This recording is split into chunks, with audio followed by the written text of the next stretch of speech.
Hola, hola, mi nombre es Angelis Reyes y en este video podcast quiero compartir contigo un tema muy importante y es acerca del currículum en el contexto venezolano.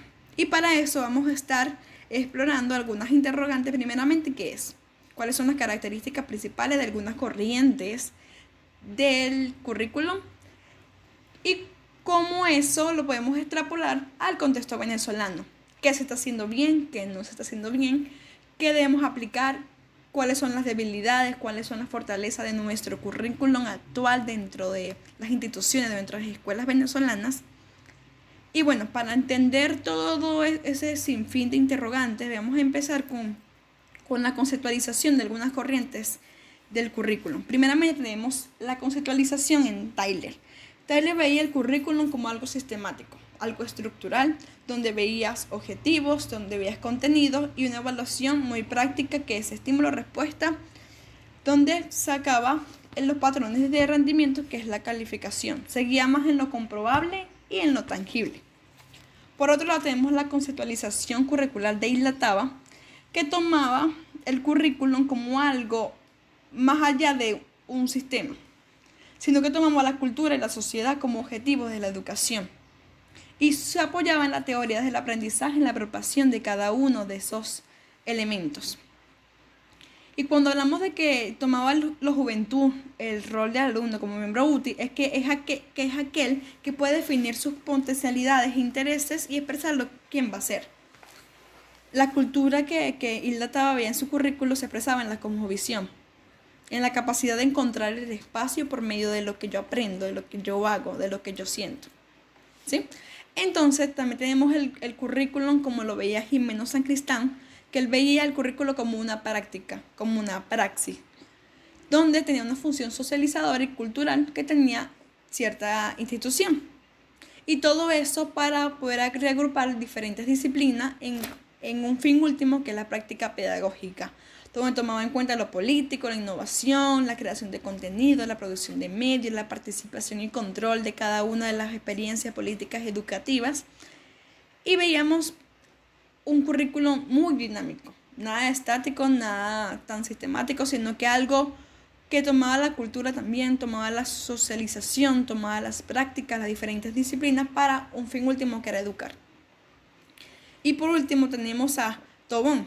Tobón tomaba la complejidad del ser humano, la complejidad del alumno, de las diferentes disciplinas, de los diferentes ambientes, y tomaba en cuenta lo que es la sociedad líquida, donde vivimos en una sociedad muy cambiante, con diferentes retos, con la innovación disparada, y donde tomaban la participación y control diferentes agentes de cambio, como los alumnos, como son los docentes, como los representantes. ¿Para qué estamos diciendo cada una de estas características, estas corrientes? Es muy importante para poder definir qué currículum estamos aplicando el día de hoy. Y antes de poder argumentar algunas opiniones acerca de esto, quiero recalcar que cada una de estas opiniones es algo muy personal, algo propio de lo que yo he experimentado, lo que yo he visto y lo que he estudiado acerca del currículum.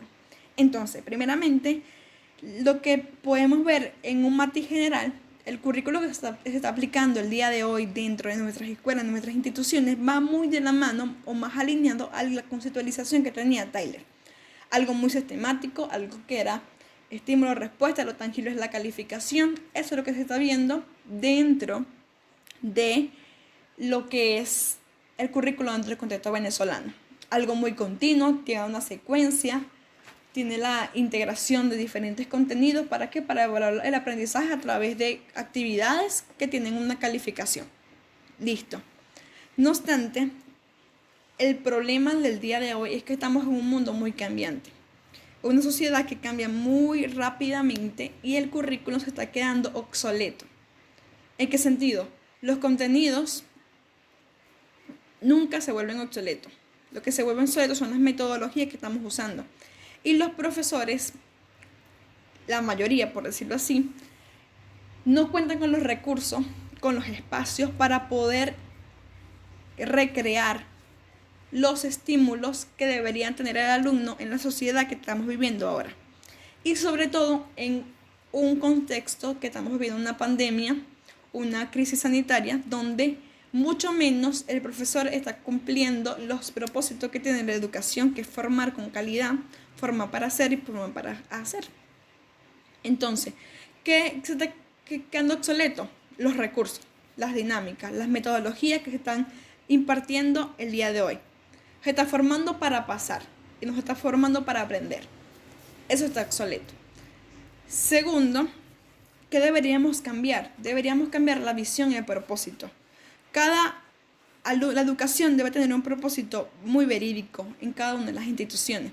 Y se debe formar para aprender, se debe formar para poder ser útil para la sociedad, que donde lo que yo soy, donde mis intereses, mis potencialidades como alumno, eso me va a ayudar para formar un futuro para mis futuras generaciones, valga la redundancia. Eso es lo que se debería cambiar, el propósito.